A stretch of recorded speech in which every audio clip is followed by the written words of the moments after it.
Olá, minhas amigas e meus amigos.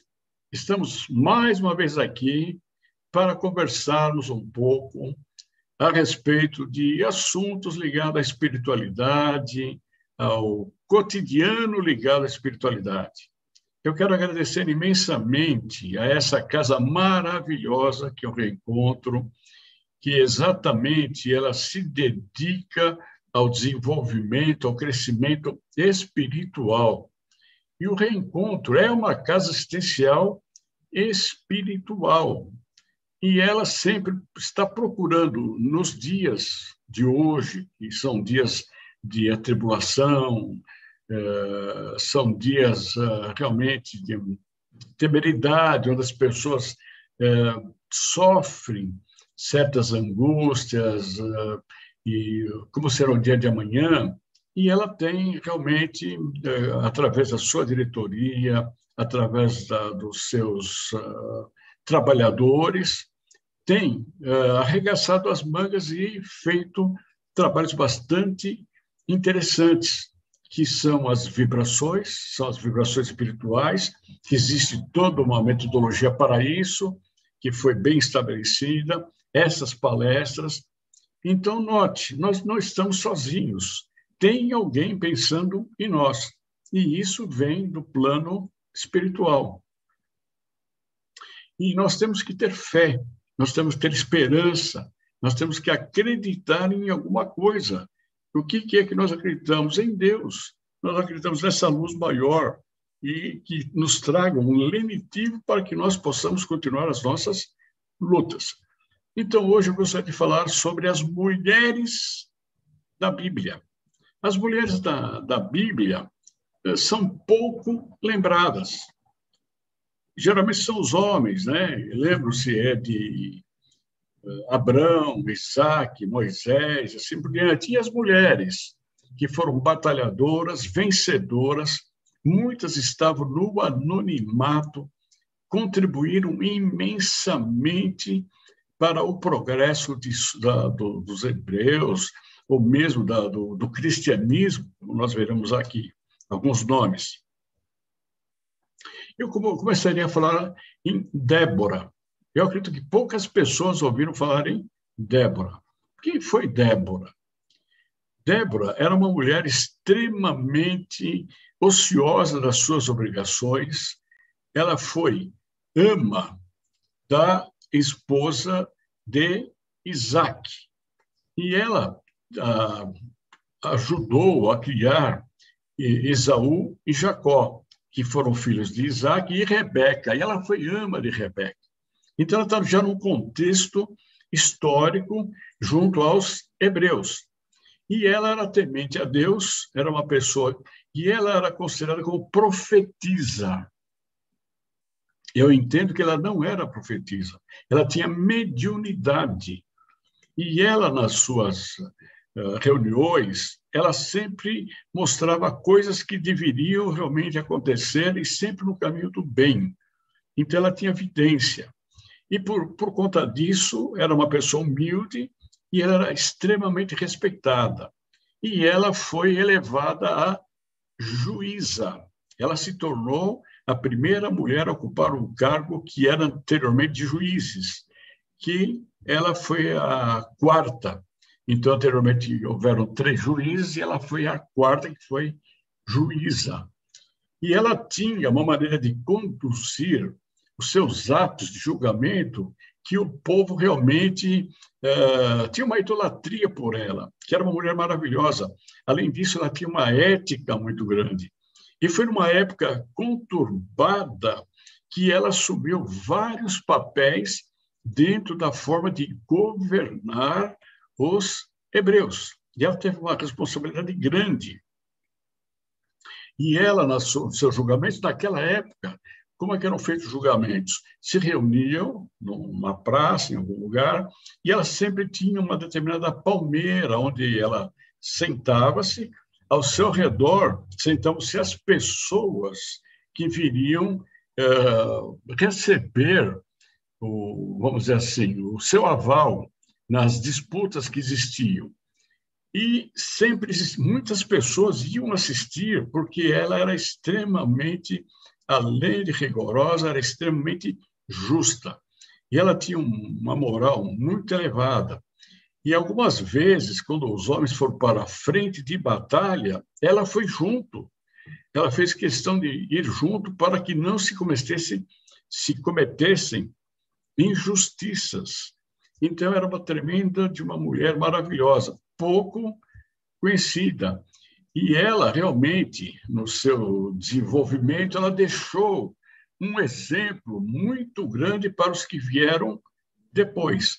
Então, Débora foi uma das mulheres que eu tenho um respeito muito grande pela sua conduta moral, na condução vamos dizer assim, dos seus julgamentos, que na época era o máximo, que cargo era o máximo, e ela está somente abaixo dos sacerdotes. Então, ela tinha uma posição elevada, mas era uma mulher simples. Ela era desprovida de vaidades.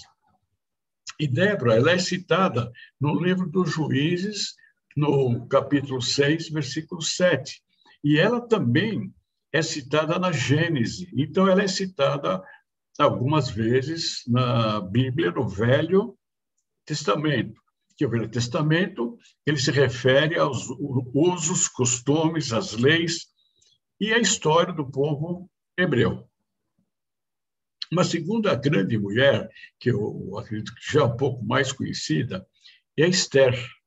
Esther tem o livro de Esther, ou fizeram um filme a respeito. Então, no capítulo 2, versículo 7, fala a respeito de Esther. Quem foi Esther?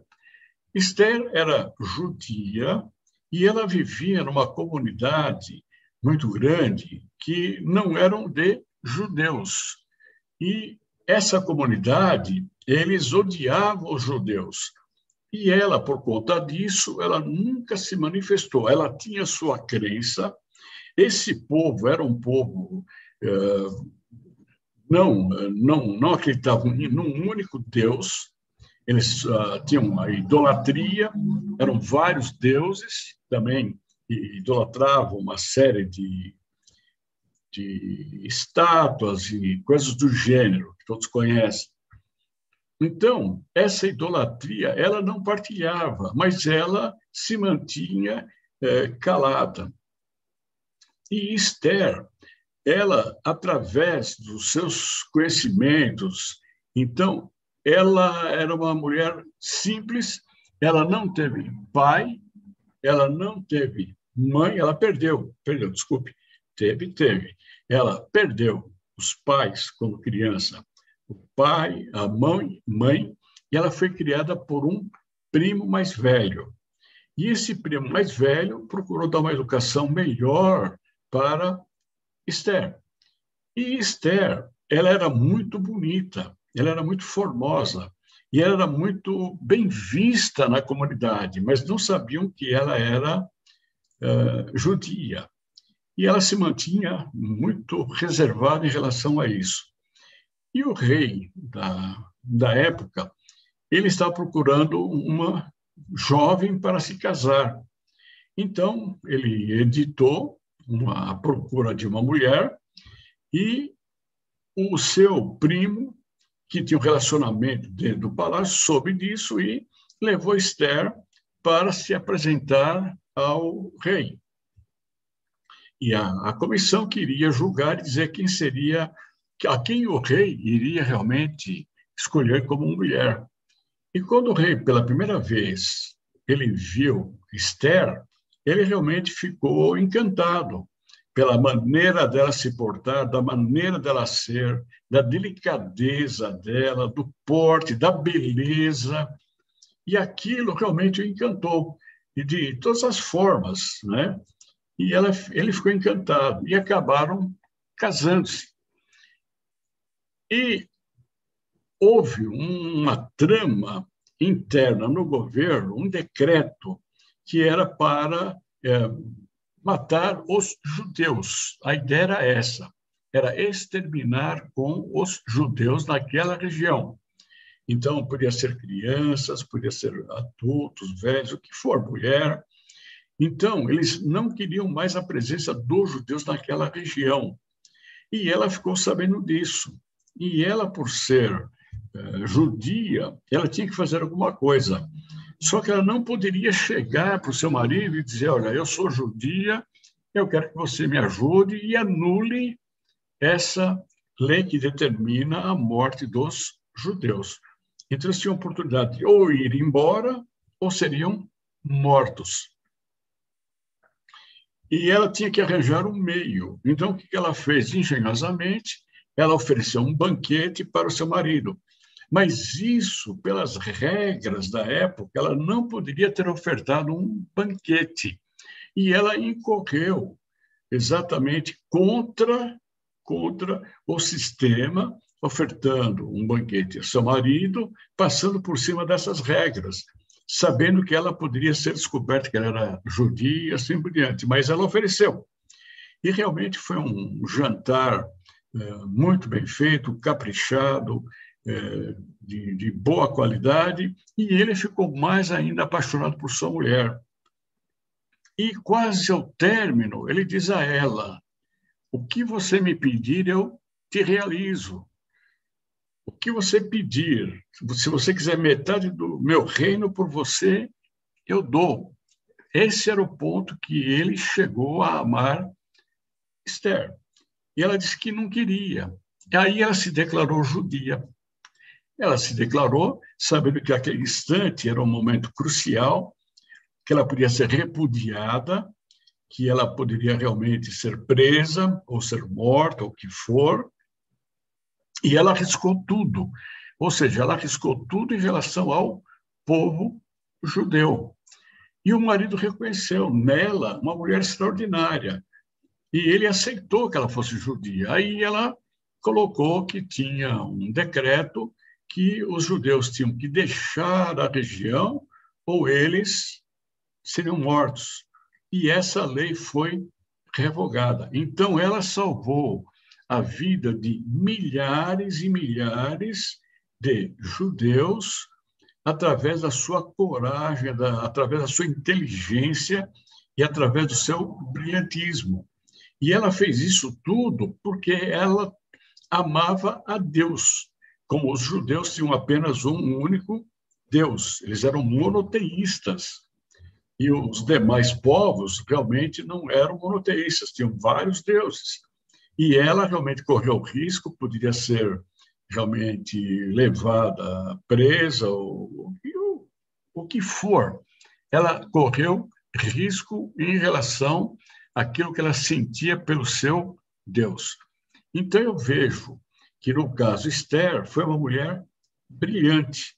E ela, num ato, nesse gesto, ela conseguiu salvar milhares e milhares de judeus. Na realidade, não eram judeus, mas eram pessoas. É isso que tem que se entender, que são pessoas. Então, ela conseguiu realmente atingir esse seu objetivo. Então, essa é a segunda mulher. A terceira mulher chama-se Ruth. Ruth também já é um pouco mais conhecida. A Ruth está no livro de Ruth, logo no capítulo 1, versículo 16, ou coisa assim. Ruth, ela era moabita, era de Moabe. E Moabe era uma região fora vamos dizer assim, dos tentáculos dos judeus. Então, ela era moabita. E os moabitas eram detestados pelos judeus. Na realidade, todos aqueles povos, entre si, eles lutavam. Eles tinham uns ódios dos outros, por uma série de motivos políticos, religiosos, por ganância, ou que o valha. E Ruth, ela estava realmente na sua terra, em Moabe, apesar de ela ser... Ela casou-se com um judeu. Então, ela casou-se com um judeu e passava muita fome, muita necessidade, muitas guerras, e ela perdeu, num curto espaço de tempo, ela perdeu o marido, ela perdeu o cunhado e perdeu o sogro. e ela ficou apenas ela e a sogra, porque a outra nora, ela foi embora, ela não suportou tudo aquilo e foi embora. E Ruth ficou com todo esse desconforto, com todo essa amargura de perder o marido, de perder o cunhado, de perder o sogro. E ela tinha que cuidar da sogra que já era idosa, Naomi. E ela se propôs a cuidar da sogra e passava realmente fome. Então, no fim do dia, elas tinham que ir para o campo, principalmente ela, que era mais jovem, ia para o campo buscar o que sobrava para poder se alimentar. Então, eles não estavam mais aguentando aquela vida que era a pobreza entre os pobres. E, através da sua sogra, Naomi, pediu que ela abandonasse. Ela falou, me abandone, porque você tem que ter a tua vida. Vá em frente, me deixe, que eu sigo a minha vida, vou até um determinado momento, até onde eu aguentar. Ou seja, ela estava procurando realmente ter um fim mais rápido, mais próximo, porque já não suportava mais a carga. E, principalmente, ela era uma carga muito grande para a Ruth. E a Ruth não abandonou. Falou, jamais, enquanto viver, eu estarei a seu lado e vamos em frente. E assim foram, até que Naomi resolveu voltar para Jerusalém. E Ruth acompanhou nessa jornada que foi extenuante, foi terrível, passaram fome. E Naomi voltou para a sua aldeia. E ela foi muito bem recebida na sua aldeia, com muito carinho, e já tinha um pouco mais de alimentação.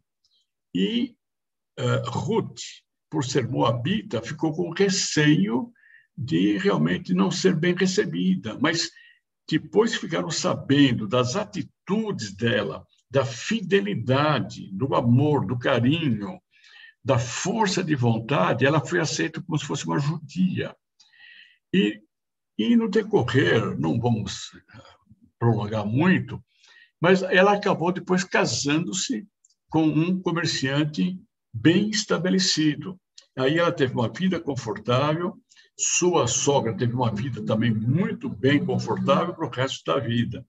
Então, note, por que fala em Ruth? Porque ela foi batalhadora, ela podia ter deixado a sogra para trás, porque podia dizer, por que eu tenho que levar um fardo que não é meu? Ela não permitiu, ela foi até o fim, ela buscou alimento, alimentou a sogra, deu de beber para a sogra, ia buscar água na fonte, que era bem distante, batalhou, foi fiel e ela conseguiu realmente se tornar uma grande mulher. Então, Ruth saiu do uma pobre entre as pobres e conseguiu chegar num ponto maior, porque exatamente foi através da espiritualidade dela que ela se tornou uma grande mulher. Então, essas são as três grandes mulheres do Velho Testamento. Então, nós começamos com Débora, nós falamos de Esther e nós falamos agora de Ruth. Novo Testamento. Pouquíssimas pessoas já ouviram falar em Priscila. Quem foi Priscila? Paulo, numa das cartas aos Romanos, a primeira coisa que ele diz: agradeço o apoio de Priscila e também do seu marido, Áquila, mas Priscila, que ela foi a minha sustentação. Ela me tirou do cativeiro e ela que me sustentou no meu cristianismo. Então, ele é muito claro no que ele diz a respeito de Priscila. E para Paulo dizer isso, é porque ele amava demais o que ela fez por ele, a gratidão de Paulo. E quem foi Priscila? Priscila morava em Jerusalém. Seu pai era um comerciante, ele era judeu, só que houve um problema no comércio dele, e ele foi abordado por cobradores de impostos inescrupulosos. E ele também não acreditava muito em relação ao cristianismo. Desculpe, ao contrário, ele acreditava no cristianismo. E ele, sendo judeu, acreditava no cristianismo.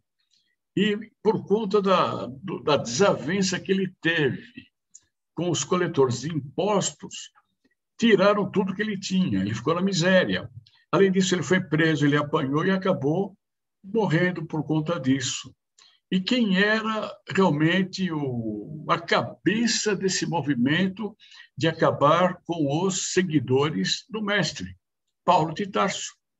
Paulo foi o responsável na perseguição dos seguidores de Cristo. Ainda não eram chamados de cristão. Então, ele perseguia. E o pai dela foi morto, etc., perseguido, e ela foi perseguida junto com seu marido Áquila. E eles fugiram, foram para o Oriente, foram para uma região africana, que era exatamente, chama-se região do Dan, que é o princípio do deserto arábico. E se estabeleceram lá porque fugiram, estavam à caça deles, por serem cristãos. E Paulo, em todas as suas andanças, nós vamos encurtar aqui, porque seria longo também falar a respeito, e Paulo acabou indo também para Dan, para essa região, para fazer uma reflexão de vida, porque ele estava perdido. Ele era execrado pelos seguidores de Cristo, achando que ele estava se infiltrando para prejudicá-los, e, por sua vez, os judeus achavam que ele era um traidor. Então, dos dois lados, ele não tinha sustentação. E isso mexeu com a cabeça dele, porque não era verdade. Ele acabou de se tornar um seguidor do mestre. E ele fugiu, teve que fugir de Jerusalém, tem uma série de umas várias passagens, até que foi para a cidade de Dan. E Paulo era um excelente tecelão, ele tinha aprendido o ofício com seu pai, porque ele sempre dizia, o dia que eu precisar me sustentar com as minhas mãos, eu sei tecer redes. E eles eram vizinhos, e lentamente foram se aproximando quando Priscila descobriu que Paulo era aquele Paulo que o perseguia. E não, fizeram amizade, mas receosos, achando que alguma coisa estava errada, até que descobriram que Paulo realmente era aquilo que ele falava, que ele era um seguidor de Cristo. Aí se aliaram. E, através de Paulo, Priscila e Áquila deram uma cobertura muito grande para Paulo, a região que ele era perseguido, esconderam Paulo, e depois de uma época, eles foram para Roma. E em Roma, Priscila, ela foi uma grande colaboradora de Paulo, de Pedro e de Lucas. Juntamente com Áquila, elas refugiavam os cristãos perseguidos pelos romanos. Então, note, ela teve um papel fundamental em Roma, e ela era o braço direito tanto de Paulo quanto de Lucas. E era exatamente aquele refúgio, as catacumbas, preparava os alimentos, ajudava a fugir, e ela foi extraordinária. Então, Priscila, quando Paulo diz que ele devia uma obrigação para Priscila e Áquila, pelo que fizeram por ele. Então, daí mais uma grande mulher que está no anonimato. Eu diria que está no anonimato. Então, está aí. Uma segunda e terceira, Maria e Marta, eram as duas irmãs de Lázaro. E o mestre, um dia andando, procurando um lugar para fazer uma refeição, numa aldeia, entrou vamos dizer assim, entre aspas, numa cantina, e foi fazer uma refeição, e as proprietárias eram Marta e Maria. E o mestre começou a conversar, e Maria ficou fascinada pelo que o mestre falava. E daí para frente, ela se tornou, Maria, se tornou uma seguidora assídua do Mestre. Mas Marta também. Só que Marta, ela preparava as comidas, ela lavava as panelas, ela tirava a mesa, quando o Mestre estava, claro. Quando o Mestre não estava, as duas se davam bem e as duas dividiam os afazeres domésticos. Mas quando o Mestre estava, Maria sentava aos pés do Mestre e ficava ouvindo. E Marta começou a ficar enciumada, começou a ficar incomodada. E um dia ela disse para o Mestre: eu tenho tanta coisa para fazer e minha irmã fica aqui te escutando. Eu preciso de ajuda. Aí ele diz: Marta, Marta, a tua ansiedade não te deixa viver. Você tem que viver não só dos teus afazeres, porque eles podem ser feitos depois. Então, na realidade, ele estava dando razão para Maria, dizendo que o presente de Maria era aquele, de ouvir o Mestre. Então, ele quis deixar uma mensagem, na realidade era isso, uma mensagem, que quando as mulheres têm muitos afazeres, porque as mulheres realmente é isso, trabalham muito, e trabalham muito, se dedicam à família, ao filho, ao marido, aos netos, a todo mundo, e as mulheres acabam não tendo tempo para elas. E era isso que o Mestre estava dizendo. Marta, Marta, não se preocupe, a tua ansiedade não deixa você cuidar-se de si mesmo. Deixe alguns afazeres para depois. Não é que ele disse, olha, larga a mão de tudo isso. Não. Deixe algumas coisas para depois. E venha ouvir a palavra do Mestre, ou seja, venha alimentar seu espírito. Então, Marta e Maria, nesse caso, eu considero como duas mulheres realmente fabulosas, inclusive elas que acompanharam toda a vida do Mestre. Quando Jesus ressuscitou Lázaro, foram elas que se preocupavam com o irmão, foram elas que foram até o túmulo de Cristo depois de 3 dias para ver. Então, elas estavam muito ligadas ao Mestre. Então, foram duas mulheres fantásticas. E, realmente, Maria era de ouvir, enquanto Marta ficava nos afazeres e não tinha tempo para poder meditar, poder pensar. Então, era isso que o Mestre dizia. E a outra mulher é a Maria de Nazaré. Quando o anjo Gabriel lhe disse: Ave, bendito é o fruto do vosso ventre. Aí ela diz: seja feita a vontade do Senhor. Então, ela aceitou ser mãe de Jesus. Então, repare que na Bíblia ela é só citada 2 vezes. Uma vez ela é citada por Lucas e outra vez ela é citada por João, só. E uma das coisas, a única coisa que ela pediu para Jesus, a única, foi quando foram nas bodas de Canaã, faltou vinho, uma festa sem vinho não poderia acontecer, e ela pediu para Jesus: vai lá e dá um jeito, só isso. E ele foi e deu um jeito, que é o milagre da transformação da água no vinho. Então, ela não ficava atrás de Jesus atormentando sua vida. Ou onde você está, para onde você vai, o que você está fazendo, e receosa, ou ansiosa, ou ainda enciumada pelas amizades do mestre, que ele saía para pregar e ia embora.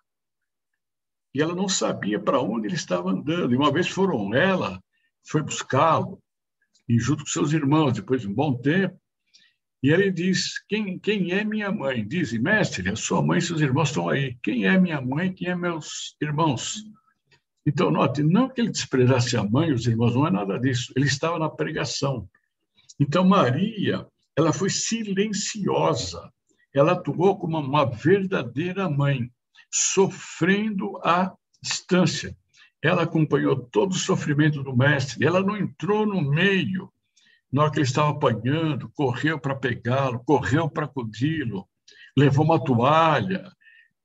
Ela se manteve à distância, porque ela sabia que aquele era o papel dela. Então, Maria, eu sempre digo, é a mãe silenciosa que orava pelo filho, sempre pensando no melhor do mestre. E ela sabia que aquilo tinha que ser cumprido. Então, ela não fazia um alarde, principalmente quando ele começou a sofrer as perseguições, apanhar, levar chicotada, o espinho na cabeça. Ela não foi lá e tirar. Ela não se manifestou, mas ela sofria com isso. Até no instante que ele estava na cruz, ela estava ao pé da cruz e, juntamente, ela estava com Marcos, que Marcos depois o acompanhou de um tempo e ela teve muita ligação com Lucas, que, segundo relatos, outros, foi quem deram sustentação a Maria depois da ida do Mestre. Então, eu vejo que Maria foi uma grande mulher, e é por isso que nós pedimos sempre a sua meiguice, como toda mulher. A meiguice está em todas as mulheres. Esse amor, o amor materno, o amor fraterno que ela tem. E nós sempre pedimos à mãe, né, Maria, que nos cubra com o seu manto azulado. E até uma forma de alegoria dizer seu manto azulado, que exatamente é a cor o azul, é a cor que nos traz tranquilidade.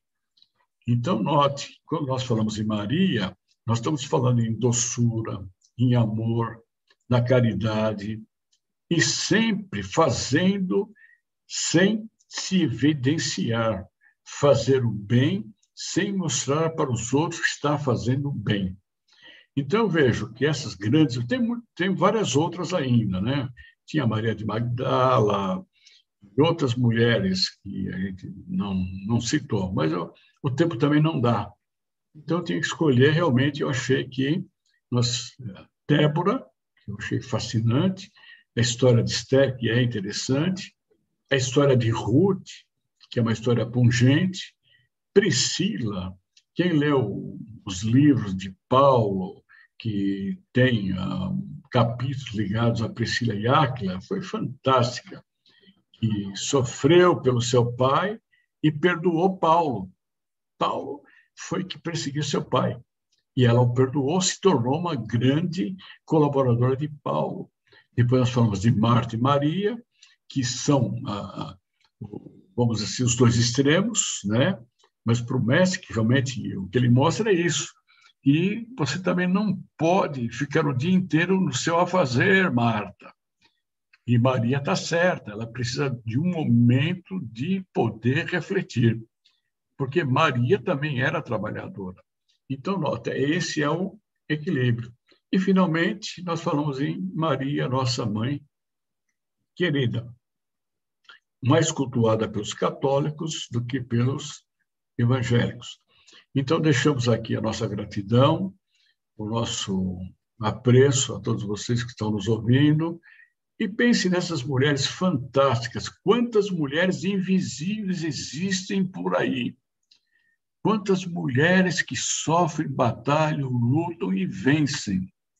Por quê? Porque tem fé, tem esperança. Eu vejo que as mulheres têm muito mais espiritualidade, um grau de espiritualidade muito mais evoluído que muitos homens, mais que os homens. Porque as mulheres são mais sensíveis. E as mulheres têm uma capacidade muito grande de amor. Claro que os homens também têm, nós também temos. Mas as mulheres são especiais pelo que fazem, pelo que lutam, principalmente em relação aos filhos, ao marido, à casa, à família. Então, fica aqui um abraço a todos, que Deus abençoe com muita luz, com muito carinho, que realmente meditem no que nós falamos, dê uma pensada em tudo isso, faça sua reforma íntima, faça suas orações, deixe um pouquinho de lado o seu afazer e arranje um tempinho para você, pensar em você, meditar e poder raciocinar. Que Deus abençoe a todos, com muita luz e com muito amor. Até uma próxima, até breve.